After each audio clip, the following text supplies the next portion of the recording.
I'm making an authentic seafood chowder.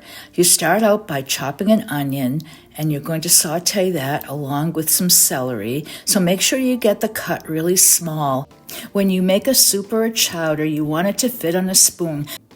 I have 2 red bliss potatoes. It's about 1 pound here, and I'm cutting them into cubes, and I'm just going to store them in cold water till I use them.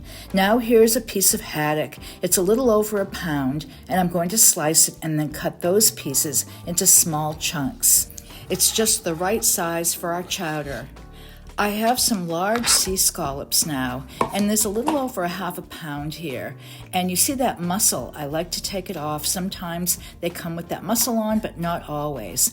I'm going to cut my scallops now, also about the same size of the haddock. You can put them both in the same bowl as you're going to cook them at the same time. You'll almost always see bacon or salt pork in a chowder, and this was basically used as the fat to start cooking, but it does give a beautiful flavor, so I add it. Place a tablespoon of unsalted butter in the pan, and this will get your bacon going. I'm going to be using clam juice today, and that's going to be my stock in my soup, besides having milk in it later. And I think you can find things like this in most parts of the country. I live in New England, so I get this brand.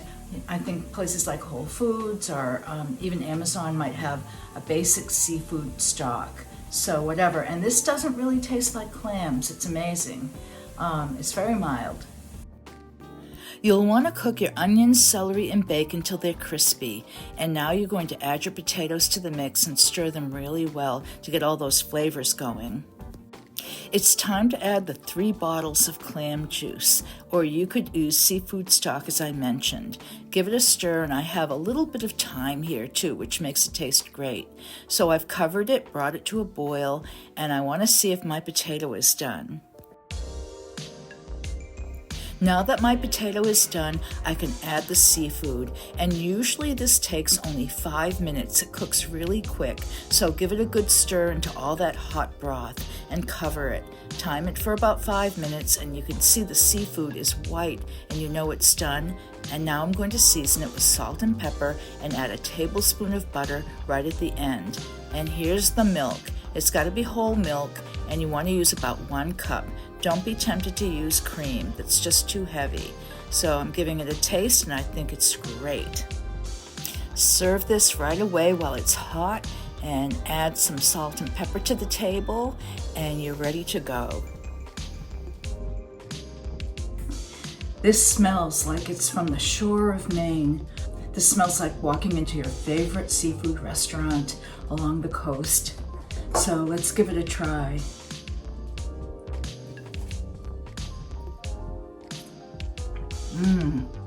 Wow, it's so light with the milk in it. It's not heavy.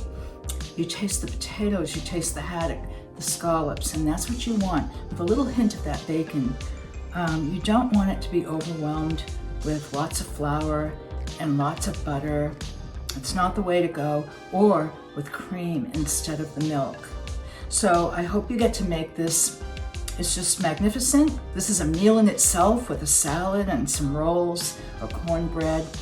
Thanks for watching, and I hope to see you again in another video.